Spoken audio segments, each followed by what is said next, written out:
Hello everyone and welcome back to Be Bright. Today we are going to do the worksheet number 32 for the subject English and class is 10th. The date will be 17th September 2020. Let's start. Read the following extract. नीचे दिए गए एक extract दिया गया है, उसे आप carefully पढ़िए and answer the questions that follow. उसके क्वेश्चन आंसर्स आपको लिखने हैं.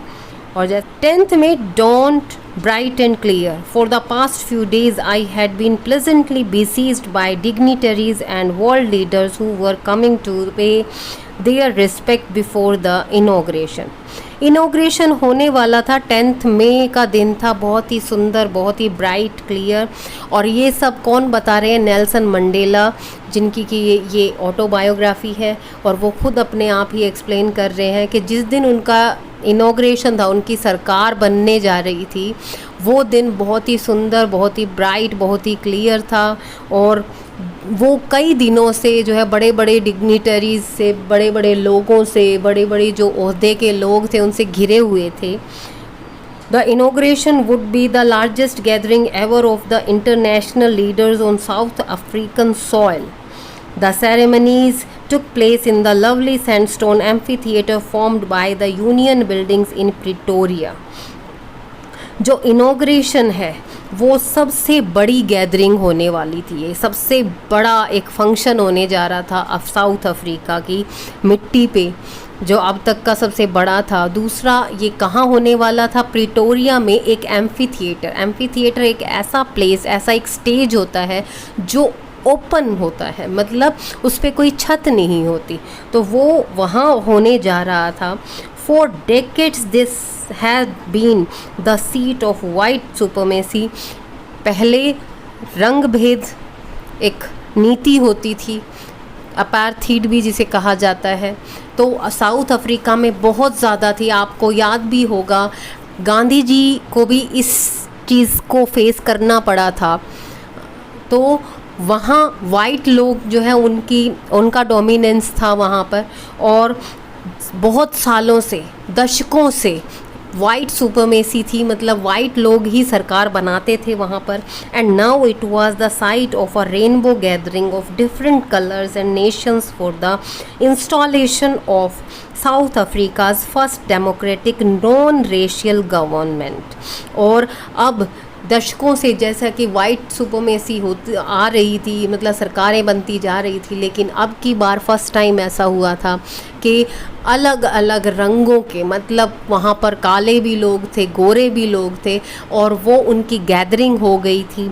और एक तरह से रेनबो गैदरिंग हो गई थी, और उसमें दूसरे देशों से भी लोग आए हुए थे. और ये एक लोकतांत्रिक, मतलब डेमोक्रेटिक और नॉन रेशियल, बिना भेदभाव वाली सरकार बनने जा रही थी, इंस्टॉल होने वाली थी, मतलब आने वाली थी पावर में.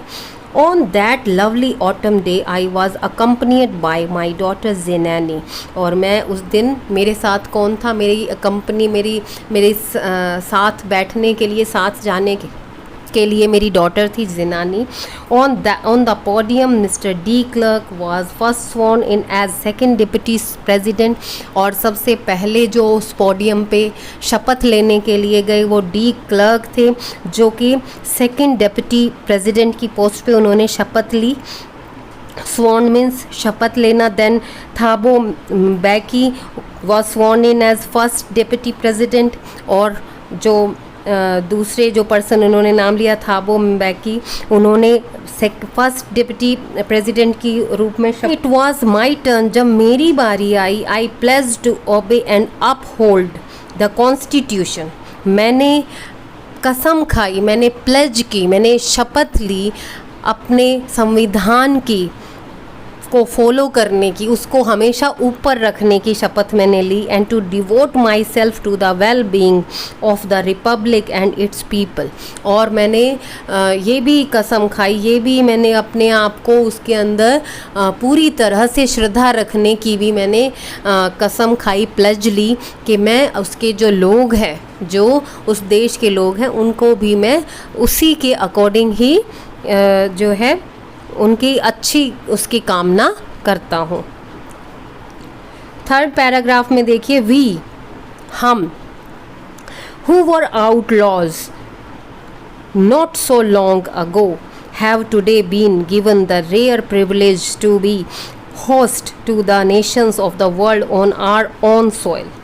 पहले वाइट और ब्लैक जो है वो अलग अलग उनको माना जाता था, और जो ब्लैक जो निग्रोज जो लोग होते थे जिन्हें कहा जाता था, उनके राइट्स भी बहुत ही कम थे, उनको कोई राइट नहीं दिए जाते थे। और उनके ये कहते हैं कि हमसे मतलब उनका ब्लैक लोगों से था, जो निग्रोज थे, जो वहाँ पर जो पहले एक तरह से उत्पीड़न एक कैटेगरी हम मान सकते हैं, जो कि हरास किए जाते थे, वो लोग आज उनको ऐसा हक दिया गया कि अब उनको एक प्रिविलेज दिया गया कि वो एक होस्ट कर सके, मेज़बान बन सके, और जो दूसरे देश थे अपनी खुद की मिट्टी पे।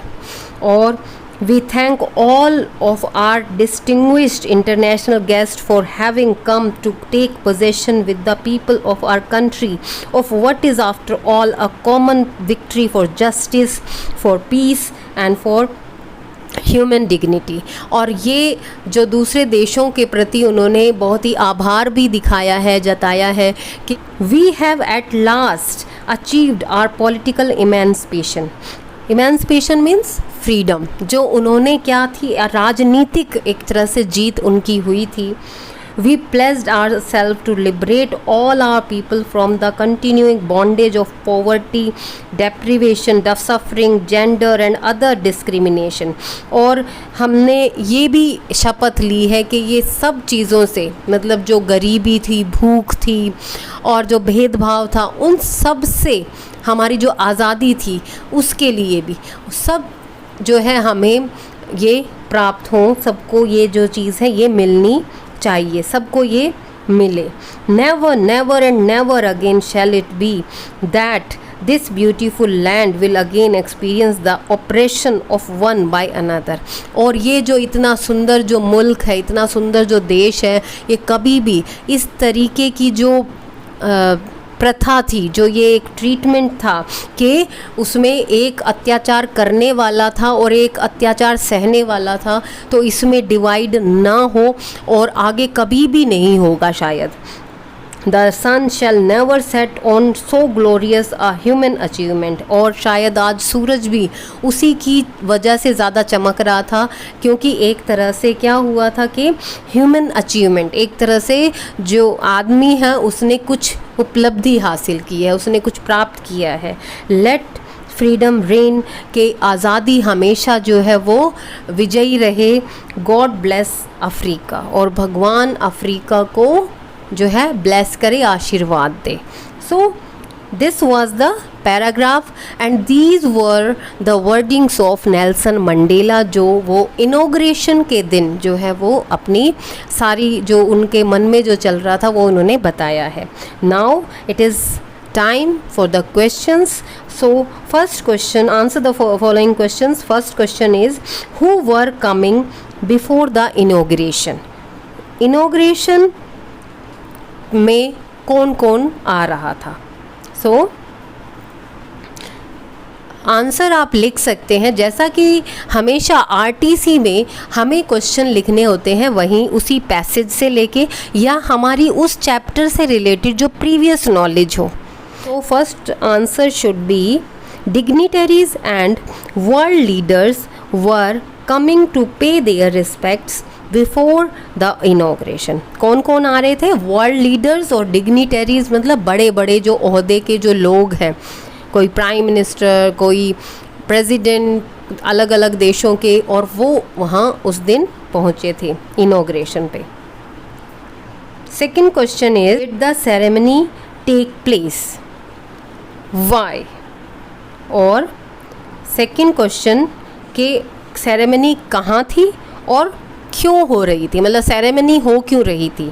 सेकेंड क्वेश्चन का आंसर होगा द सेरेमनी टुक प्लेस, उसी टेंस में हमने आंसर दिया है।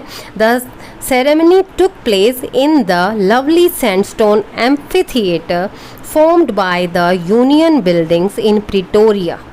प्रिटोरिया की यूनियन बिल्डिंग द्वारा बनाया गया एम्फी थिएटर, जिसमें ओपन रूफ होती है, वो बनाया गया, वहाँ सेरेमनी होने वाली थी। As the first ever democracy a non racial government was installed, क्योंकि पहली बार लोकतांत्रिक डेमोक्रेटिक गवर्नमेंट आने वाली थी और एक नॉन रेशियल गवर्नमेंट जो है वो इंस्टॉल होने वाली थी, उसमें बनने वाली थी, नॉन रेशियल बिना भेदभाव वाली। Third question is who accompanied Nelson Mandela on the inauguration. Inauguration पे नेल्सन मंडेला के साथ किसने साथ दिया, कौन उनके साथ था? सो ये आंसर भी दिया गया है पैसेज में। Zenani the daughter of Nelson Mandela accompanied him on the inauguration. उनकी जो डॉटर थी ज़ेनानी, उन्होंने उनको अकम्पनी किया। Fourth question is what does we refer in the first line of the passage. First line में आप third paragraph में देखिए, वहाँ वी लिखा हुआ है, ये इसी वी की बात कर रहे हैं कि ये क्यों यूज़ हुआ है, किसके लिए यूज़ हुआ है वी। सो आप लिख सकते हैं we refers to the people of South Africa in the first line of the passage. और वी जो है वो साउथ अफ्रीका के लोग जो थे उनके लिए ये यहाँ यूज़ किया गया है।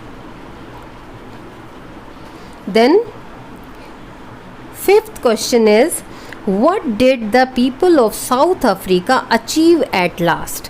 People of South Africa achieved their political emancipation at last. उन्होंने क्या उपलब्धि हासिल की लास्ट में? फ्रीडम, इमेंसिपेशन, अपनी राइट्स उनको मिल गए, अपनी जीत उनको मिल गई, अपनी फ्रीडम उनको मिल गई। So that will be the answer. इसमें बहुत ज़्यादा लेंदी आंसर लिखने की ज़रूरत नहीं है, क्योंकि जो आरटीसीज़ के जो आंसर्स होते हैं वो बेसिकली बहुत ही शॉर्ट टाइप आंसर होते हैं। So next is sixth question, find the word from the passage which mean, और ऑप्शंस आपको ब्रैकेट में दिए गए हैं, इसमें मीनिंग है an open space surrounded by sloping land.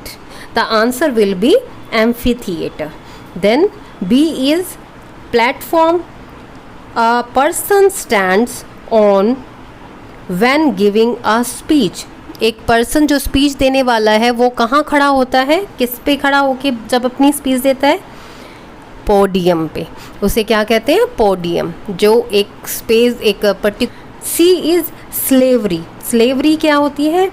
Poverty तो गरीबी होती है, तो बॉन्डेज मतलब जिसमें कोई बंधा हुआ रहे, बंधुआ जिसको बोलते हैं। देन डी इज फ्रीडम, और फ्रीडम, पीस मीन्स शांति होता है, और इमेंसिपेशन मीन्स फ्रीडम या लिबर्टी या आज़ादी। Then second part of the worksheet is there are nouns in the text. Formation है, जैसे फॉर्मेशन हो गया और गवर्नमेंट हो गया, दो वर्ड्स यहाँ दिए गए हैं। Which are formed by the from the corresponding verbs form govern, और ये किससे बने हुए हैं? फॉर्म्स और गवर्न से, मतलब ये वर्ब्स हैं इसकी। फॉर्म से फॉर्मेशन बना है, फॉर्म क्या है? वर्ब है, और फॉर्मेशन क्या है? नाउन है। इसी तरीके से गवर्न जो है वो वर्ब है, और गवर्नमेंट क्या हो गई है? नाउन हो गया। तो बाय सफिक्सिंग मतलब उसके पीछे आपने कुछ यूज़ किया, जैसे ION हो गया और मेंट हो गया, तो ये लगा के आपने उसको चेंज कर दिया। There may be a change in the spelling of some verb noun pairs. कुछ चेंजेस हो सकते हैं किसी भी नाउन वर्ब के, जो आप अगर आगे ढूंढेंगे तो वहाँ चेंज हो सकते हैं। रिबेल, जैसे रिबेल का रिबेलियन हो गया, कॉन्स्टिट्यूट का कॉन्स्टिट्यूशन हो गया। और इसी तरीके से हमें यहाँ नाउन का कॉलम दिया गया है और इसमें फिर वर्ब का कॉलम दिया गया है। तो आपको ये टेबल जो है वो पूरी करनी है, और भी आपको ढूंढने हैं। यहाँ रेबेलियन, नाउन हो गया, रेबेल वर्ब हो गई, कॉन्स्टिट्यूशन नाउन है और कॉन्स्टिट्यूट वर्ब है।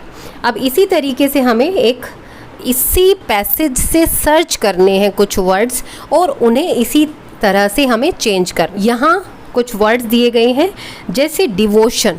डिवोशन इज़ अ नाउन और ये डिवोट क्या हो गई, वर्ब हो गई।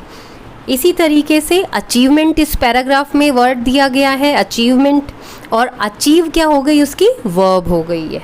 लिबरेशन, ये एक नाउन हो गया और उसकी जो वर्ब है वो लिबरेट हो गया। Possession is noun and possess ये एक वर्ब हो गई है। इंस्टॉलेशन, इंस्टॉलेशन क्या हो गई, हो गया नाउन हो गया, और इंस्टॉल क्या हो गई, वर्ब हो गई। सो this was all about the worksheet number 32, and students, if you want to know the summary of this chapter, then go to the link I have given in the description box. Thanks for watching this video.